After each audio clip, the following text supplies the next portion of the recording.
this is Gunja here, coming from Boston, USA. I wanted to share my experiences with Mr. Amit Kapoor, the astrologer. I was at a point in my life where I did not think I could go anywhere, or the roads were blocked, everything seemed dark. But for one thing, he knew exactly what the issue was, what was my life like before I could even say anything to him. And second thing, he kept saying, it will be okay, it will be good, it will be okay. Even if I couldn't see how and why it will be okay, he did. And everything did happen after his remedies, exactly at the time that he said it would happen.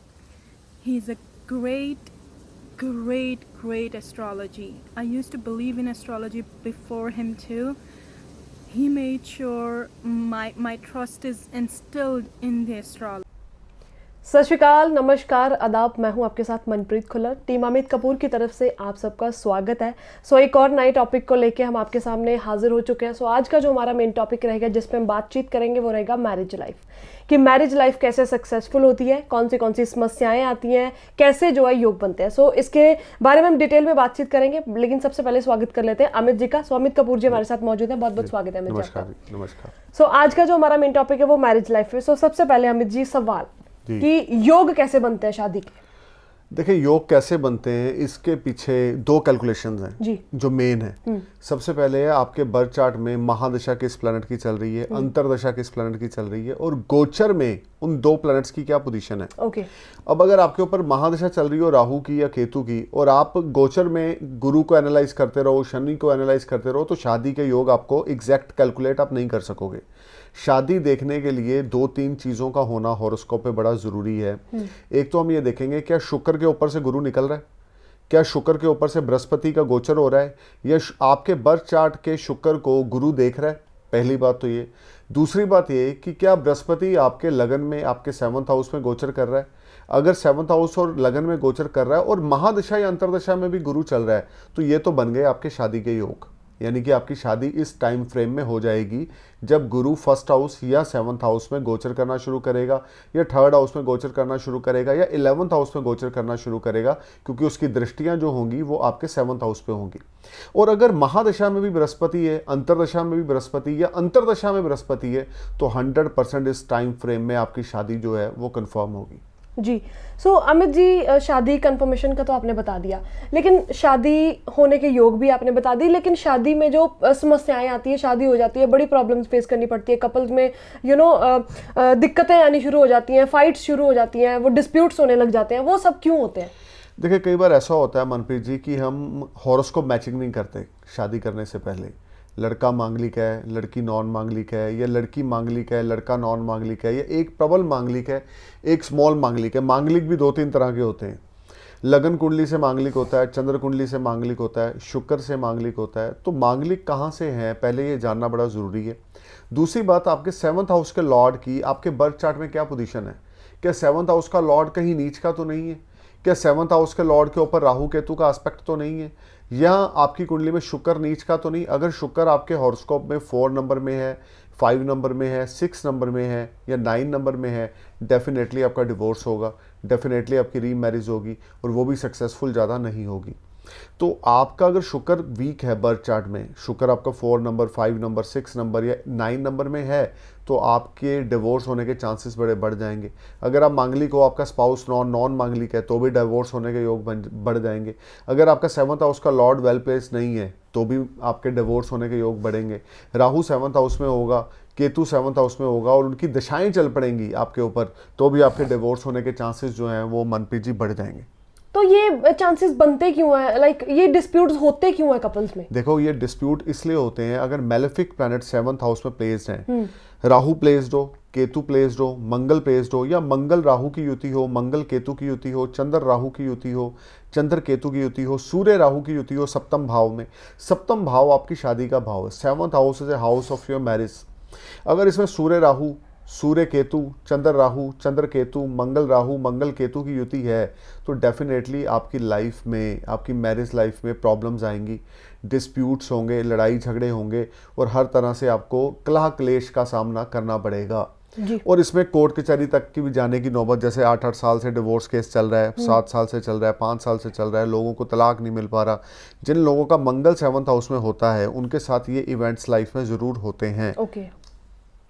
So Amit ji, marriage का topic लेके हम बैठे हैं, बात कर रहे हैं marriage पे। तो फाइट्स की बात कर ली है, योग कैसे बनती है ये भी, और मैरिज सक्सेसफुल कैसे होती है, ये सबसे बड़ा सवाल। देखें, बहुत अच्छा क्वेश्चन है आपका। सक्सेसफुल मैरिज जो है, अगर आपका वीनस स्पाइसेस में है, अगर आपका वीनस टॉरस में है, लिब्रा में है, और उसके ऊपर कोई भी मेलेफिक प्लैनेट राहु केतु का आस्पेक्ट अगर नहीं है, तो मैरिज आपकी बड़ी सक्सेसफुल रहेगी।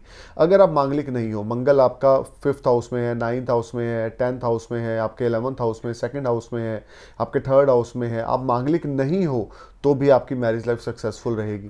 मैरिज लाइफ को सक्सेसफुल बनाने में शुक्र का और मंगल का बहुत बड़ा रोल है। अगर मंगल आपका नीच का हो जाएगा तो भी मैरिज लाइफ में प्रॉब्लम्स आएंगी, अगर शुक्र नीच का हो जाएगा तो भी मैरिज लाइफ में प्रॉब्लम आएंगी। तो यहाँ पे मनप्रीत जी कंडीशन अप्लाई करती है कि बर्थ चार्ट में प्लैनेट्स की पोजीशन क्या है, बर्थ चार्ट में शुक्र कहाँ पे प्लेस्ड है, मंगल कहाँ पे प्लेस्ड है, उसकी प्लेसमेंट के अकॉर्डिंग हमें पता लगेगा कि हम मैरिज लाइफ इस नेटिव की कैसे जाएगी। लेकिन अगर मंगल नीच का है, शुक्र नीच का है, शुक्र शत्रु क्षेत्रीय है, या शुक्र के ऊपर राहु केतु के एक्सेस के अंदर है, तो मैरिज लाइफ में डेफिनेटली प्रॉब्लम्स आएंगी, या नंबर ऑफ मैरिजेज आपकी 2 या 3 रह सकती हैं। या ये भी हो सकता है कि शादी आपकी हुई नहीं, सारी ज़िंदगी आपने कोशिश भी की, उसके बावजूद आपको अच्छा कंपेनियन लाइफ पार्टनर नहीं मिला। So there is lot of confusion which will create lot of panic situation.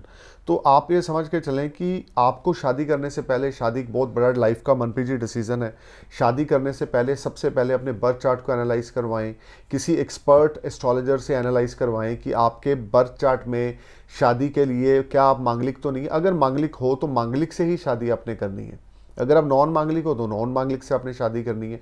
ऐसी कोई रेमेडी नहीं है कि अगर हम सोचें कि मैं मांगलिक हूँ और मेरी गर्लफ्रेंड जो है वो नॉन मांगलिक है, हमने किसी एस्ट्रोलॉजर से पूछा या पंडित जी से पूछा, उन्होंने हमारी रेमेडी कर दी है, अब हम शादी कर लें, ऐसी कोई रेमेडी धरती पे नहीं बनी। मांगलिक पर्सन की शादी मांगलिक के साथ ही सक्सेसफुल होगी, नॉन मांगलिक की नॉन मांगलिक के साथ ही सक्सेसफुल होगी।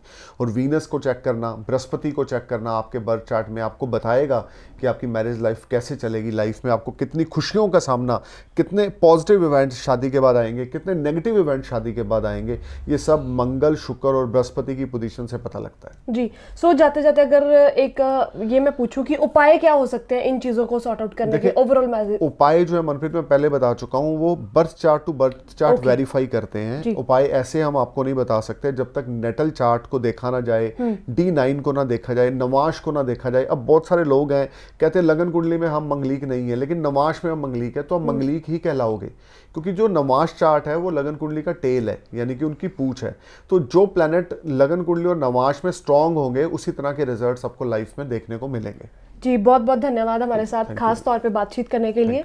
सो ये थे हमारे साथ अमित जी, जिन्होंने हमें डिटेल दी है मैरिज को लेके कि मैरिज लाइफ कैसी हो सकती है और क्या क्या समस्याएं आ सकती है, अगर सक्सेसफुल होती है तो कैसे सक्सेसफुल रहती है। सो ऐसे और टॉपिक्स के साथ हम आपके सामने जल्द हाजिर होंगे, तब तक के लिए हमें दीजिए इजाजत। धन्यवाद, नमस्कार। Hi, I'm Pooja. I live in US and I recently took astrological guidance from Mr. Kapoor.